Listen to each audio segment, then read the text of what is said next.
فرعون نے اپنے جادوگروں سے کہا کہ چلو آج موسیٰ کو اور موسیٰ کی قوم کو پست کرنا ہے. ایسا کرتب دکھانا، ایسا تلسم دکھانا، ایسا جادو دکھانا کہ موسیٰ اور موسیٰ کی قوم بھاگ جائے. شکست ہونی چاہیے. جادوگروں کو بھروسہ تھا بالکل. چلو ایک میدان میں جمع ہو گئے. موسیٰ اپنے چند ساتھیوں کو لے کے آئے. فرعون اپنا لاؤ لشکر لے کر آیا. فرعون کے ساتھ بڑے ماہر جادوگر تھے. یہ واقعہ سنا ہوگا لیکن آج مجھ سے سنو. فرعون کے ساتھ بڑے ماہر جادوگر تھے. طے ہوتا ہے کہ چلو اپنا اپنا کرتب دکھلاؤ. فرعون نے کہا اے جادوگروں، اپنے جادوگروں سے چلو دکھاؤ. جادوگر چونکہ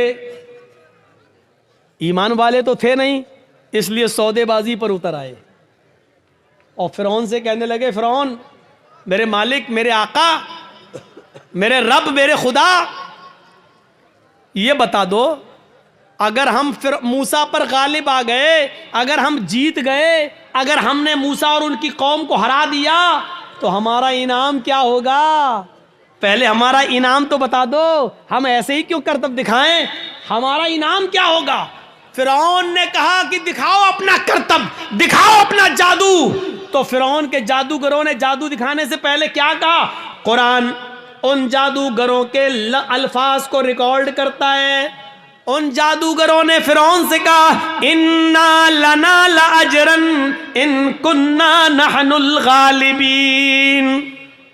ٹھیک ہے، ہم ابھی جادو دکھاتے ہیں، لیکن اے فرعون یہ بتاؤ اگر ہم نے موسیٰ اور موسیٰ کی قوم کو ہرا دیا اور ہمارا کرتب دیکھ کر، ہمارا ناٹک دیکھ کر اگر یہ سب ہار جاؤ، بھاگ جائیں تو ہمارا اجر کیا ہوگا؟ اِنَّا لَنَا لَأَجْرًا، ہماری مزدوری کیا ہوگی، ہمارا انعام کیا ہوگا؟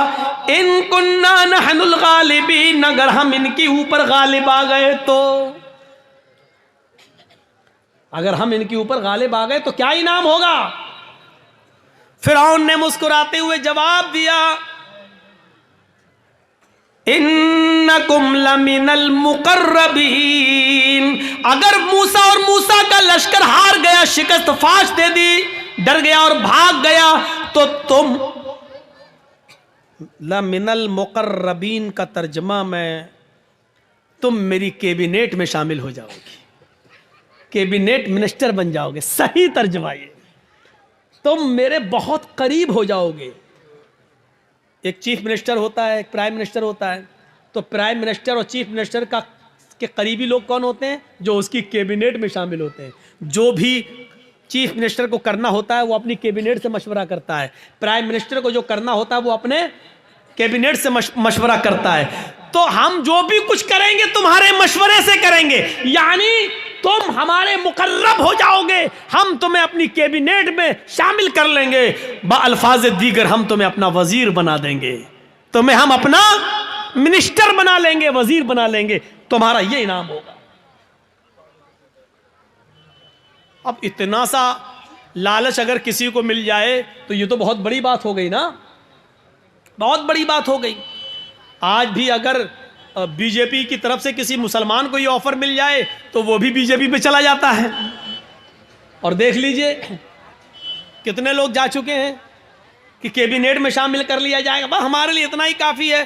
اب تو سب کچھ جائز ہو گیا، جو بھی وہ کریں گے وہ سب ٹھیک ہے، وہ سب ٹھیک ہے. اب تو جھوٹ کو بھی سچ کہنا پڑے گا. جب ان جادوگروں نے سنا کہ فرعون کہہ رہا ہے کہ انکم لمن المقربین، تم ہمارے مقرب ہو جاؤ گے، ہماری کیبنیٹ میں شامل ہو جاؤ گے، ہمارے منسٹر بن جاؤ گے، اتنا بڑا انعام کا جب لالچ ان کو ملا تو وہ فوراً تیار ہو گئے. پھر ان کے پاس جو رسیاں تھیں انہوں نے ان رسیوں کو پھینکا، انہوں نے ان رسیوں کو ڈالا. انہوں نے جب ان رسیوں کو موسیٰ کے سامنے اور موسیٰ کی قوم کے سامنے پھینکا تو وہ رینگتے ہوئے سانپ بن گئے، رینگتے ہوئے سانپ بن گئے، سانپ بن کر رینگنے لگے. حالانکہ وہ سانپ نہیں تھے، وہ نظر بندی تھی. ہمیں دکھائی دے رہے ہیں سانپ کی طرح رینگ رہے، لیکن وہ سانپ نہیں تھے. جیسے جادوگر ہمارے محلے میں آتا ہے، مٹی اٹھائے گا، رکھے گا، مٹھی بند کرے گا، چھو منتر جادو کر کے ایسے گھما کے کھولے گا، روپیہ بن جائے گا. حالانکہ وہ روپیہ نہیں ہے، وہ مٹی ہے، لیکن ہمیں روپیہ دکھ رہا ہے. اگر جادوگر مٹی کو روپیہ بنانا جانتا ہوتا تو اپنا جادو ختم کرنے کے بعد پھر کٹورا لے کر 1-2 روپے کی بھیک ہم سے کیوں مانگتا؟ وہ کہتا ہے کہ یہ کلا ہے، یہ مٹی کو میں نے روپیہ بنایا، یہ صرف ہماری ہاتھ کی صفائی ہے. یہ تمہیں روپیہ دکھ رہا ہے لیکن حقیقت میں روپیہ نہیں ہے. اگر روپیہ ہوتا تو پھر ہم گھر بیٹھ کے یہ تماشا کیوں دکھاتے تمہیں؟ ہم تو گھر بیٹھ کے مٹی کا روپیہ بناتے رہتے. موسیٰ اور موسیٰ کی قوم کو وہ رینگتے ہوئے سانپ دکھنے لگے تو موسیٰ علیہ السلام ڈرنے بھی لگے، ایسے ہٹنے بھی لگے. فوراً اللہ تعالیٰ نے فرمایا موسیٰ ڈرو نہیں، لا تخف یا موسیٰ، اے موسیٰ ڈرو نہیں، تمہارے پاس جو لاٹھی ہے نا، جو ڈنڈا ہے، اس کو زمین پر مارو، ان القی عصاک، زمین پر اس لاٹھی کو مارو. موسیٰ علیہ السلام نے وہ لاٹھی زمین پہ مار دی، اور جیسے ہی زمین پہ لاٹھی ماری وہ اژدہا بن گیا. اژدہا بہت بڑا ہوتا ہے، وہ اژدہا بن گیا اور اس نے اپنا منہ پھاڑا اور اندر کو سانس لی، باہر کو نہیں، اندر کو. اندر کو جب اس نے اندر کو سانس لی تو وہ جتنے بھی سانپ جو رسیاں بنی ہوئی تھیں وہ سب اس کے منہ میں گھستے چلے گئے، کر کے سب کو کھا گیا. یہیں سے موسیٰ فرعون کے جادوگروں کی عقل ٹھکانے آ گئی. وہ سمجھ گئے ہم نے جو دکھایا وہ نقلی چیز تھی، موسیٰ نے جو دکھایا وہ اوریجنلٹی تھی، وہ اصلیت تھی. وہ سمجھ گئے کہ اب حق کے آگے میرا باطل نہیں چلے گا. یکدم وہیں سے بدل گئے، یہیں سے چینج ہو گئے. موسیٰ علیہ السلام نے ڈنڈا زمین پہ مارا، وہ اژدہا بن گیا، اژدہا ان کے سانپوں کو نکل گیا. فرعون کے جادوگر سمجھ گئے کہ اب میری خیر نہیں، اگر میں نے کچھ اور دکھایا تو ہماری آفت، ہماری بربادی، کیونکہ ہم نے جو دکھایا وہ جادو تھا، موسیٰ نے جو دکھایا وہ حقیقت ہے، اور جادو کبھی حقیقت کا مقابلہ نہیں کر سکتا. فوراً وہی کے وہی وہ سارے جادوگر پلٹے اور چیخ پڑے، آمنا بالرب موسیٰ و ہارون، ہم موسیٰ اور ہارون کے رب کے اوپر ایمان لے آئے. چیختے ہوئے انہوں نے کہا اب ہم نے فرعون کو چھوڑ دیا، میں موسیٰ اور ہارون کے رب پر ایمان لے آیا. انہوں نے یہ نہیں کہا کہ میں اللہ پر ایمان لایا. جادوگروں نے کیا کہا؟ برب موسیٰ و ہارون، ہارون اور موسیٰ کے رب پر ایمان لایا. اگر وہ یہ کہتے ہیں کہ میں تو اللہ پر ایمان لایا تو لوگوں کا اللہ اور لوگوں کا خدا تو وہی بنا ہوا تھا فرعون. اس لیے موسیٰ اور ہارون کا رب نہیں تھا. موسیٰ اور ہارون علیہ السلام نے کبھی فرعون کو اپنا رب نہیں مانا. موسیٰ اور ہارون نے اپنا رب اللہ کو مانا تھا. اس لیے کیا کہا؟ آمنا برب موسیٰ و ہارون، میں ہارون اور موسیٰ کے رب پر ایمان لے آیا، یعنی میں اللہ پر ایمان لایا. فرعون تو شزدر رہ گیا، لایا تھا موسیٰ اور ان کو ہرانے کے لیے، اور یہ تو ہم ہی ہار گئے. یہ سارے جادوگر پلٹ گئے، یہ سارے جادوگر ادھر چلے گئے.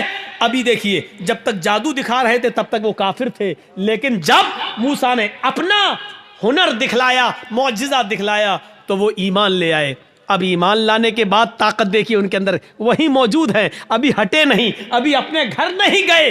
اب جب ایمان لے آئے، جب کہہ دیا آمنا برب موسیٰ و ہارون، جب کہہ دیا کہ ہارون و موسیٰ کے رب پر ایمان لائے، تب ان کے ایمان لانے کے بعد ان کے اندر طاقت کیا آئی وہ دکھانا چاہتا ہوں. ایک مومن کے اندر ایمان جب آ جائے تو اس کی طاقت کیا ہوتی ہے وہ چیز سمجھ لیجئے. جب وہ ایمان لائے تو فرعون نے کہا یہ کیا کیا تم نے؟ تو انہوں نے جواب دیا کہ اللہ کی طرف سے حق آ جانے کے بعد اور اپنی آنکھوں سے حق دیکھنے کے بعد بھی میں تمہاری غلامی کروں اور تم کو اپنا رب مانوں تو ہم سے بڑا بد نصیب کوئی نہیں ہوگا، ہم سے بڑا پھر پاگل کوئی نہیں ہوگا. ہم نے آج اپنی آنکھوں سے حق دیکھ لیا اور سچائی دیکھ لی اور موسیٰ کا معجزہ دیکھ لیا ہے. موسیٰ نے جو دکھایا وہ اللہ کی طرف سے ہے، اس لیے اب حق آ جانے کے بعد ہم تمہاری غلامی نہیں کر سکتے، ہم تمہیں ترجیح نہیں دے سکتے. فرعون نے کہا